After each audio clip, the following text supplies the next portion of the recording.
The Cask of Amontillado by Edgar Allan Poe. The 1,000 injuries of Fortunato I had borne as I best could, but when he ventured upon insult, I vowed revenge. You, who so well know the nature of my soul, will not suppose, however, that I gave utterance to a threat. At length I would be avenged. This was a point definitely settled. But the very definitiveness with which it was resolved precluded the idea of risk. I must not only punish, but punish with impunity. A wrong is unredressed when retribution overtakes its redresser. It is equally unredressed when the avenger fails to make himself felt as such to him who has done the wrong. It must be understood that neither by word nor deed had I given Fortunato cause to doubt my goodwill.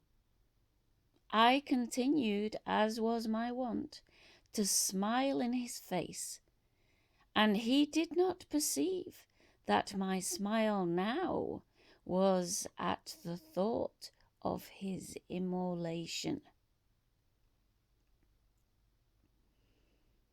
He had a weak point, this Fortunato, although in other regards he was a man to be respected and even feared. He prided himself on his connoisseurship in wine. Few Italians have the true virtuoso spirit.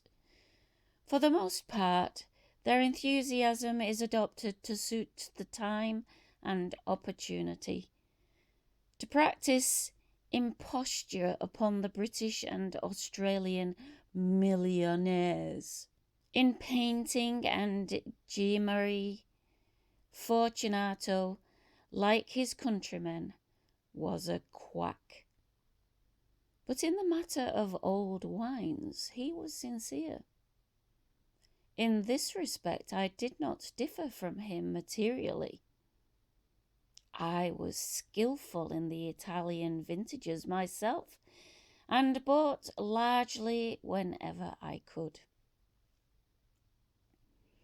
It was about dusk one evening during the supreme madness of the carnival season that I encountered my friend. He accosted me with excessive warmth, for he had been drinking too much. The man wore motley. He had on a tight-fitting, party-striped dress, and his head was surmounted by the comical cap and bells. I was so pleased to see him that I thought I should never have done wringing his hand. I said to him, "My dear Fortunato, you are luckily met. How remarkably well you are looking today. But I have received a pipe of what passes for Amontillado, and I have my doubts." "How?" said he. "Amontillado? A pipe? Impossible! And in the middle of the carnival." "I have my doubts," I replied, "and I was silly enough to pay the full Amontillado price without consulting you in the matter. You were not to be found, and I was fearful of losing a bargain. Amontillado!"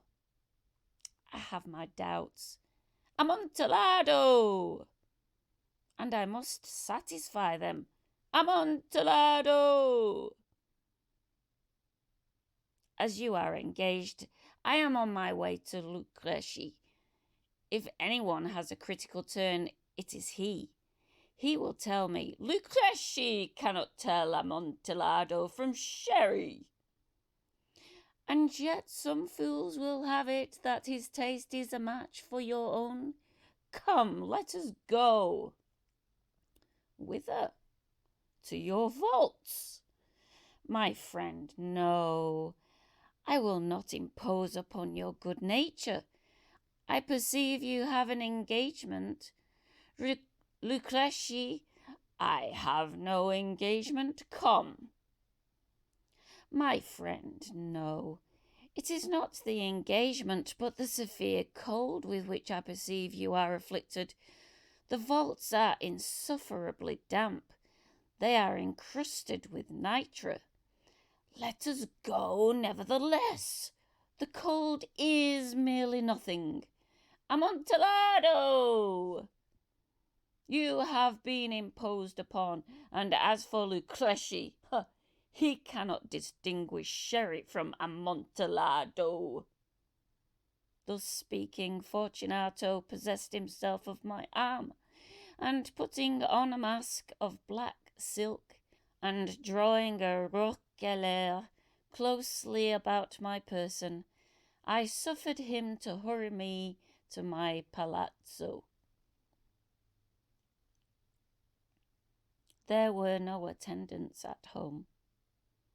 They had absconded to make merry in honour of the time.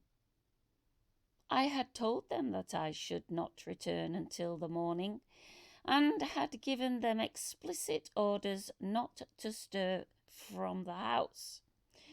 These orders were sufficient, I well knew, to ensure their immediate disappearance, one and all, as soon as my back was turned. I took from their sconces 2 flambeaux, and giving one to Fortunato, bowed him through several suites of rooms to the archway that led into the vaults. I passed down a long and winding staircase, requesting him to be cautious as he followed. We came at length to the foot of the descent, and stood together upon the damp ground of the catacombs of the Montressors. The gait of my friend was unsteady, and the bells upon his cap jingled as he strove. "The pipe," he said.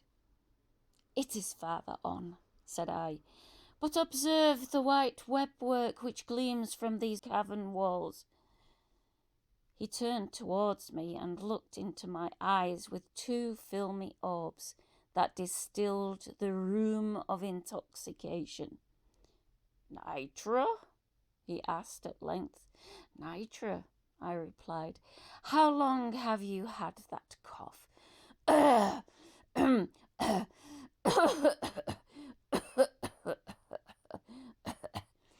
My poor friend found it impossible to reply for many minutes. "It is nothing," he said at last. "Come," said I with decision, "we will go back. Your health is precious. You are rich, respected, admired, beloved. You are happy, as once I was. You are a man to be missed. For me, it is no matter. We will go back. You will be ill, and I cannot be responsible. Besides, there is Lucrece." "Enough," he said. "The cough is mere nothing. It will not kill me. I shall not die of a cough." "True, true," I replied. "And indeed, I had no intention of alarming you unnecessarily, but you should use all proper caution. A draught of this medoc will defend us from the damps." Here I knocked off the neck of a bottle, which I drew from a long row of its fellows that lay upon the mould. "Drink," I said, presenting him the wine. He raised it to his lips with a leer.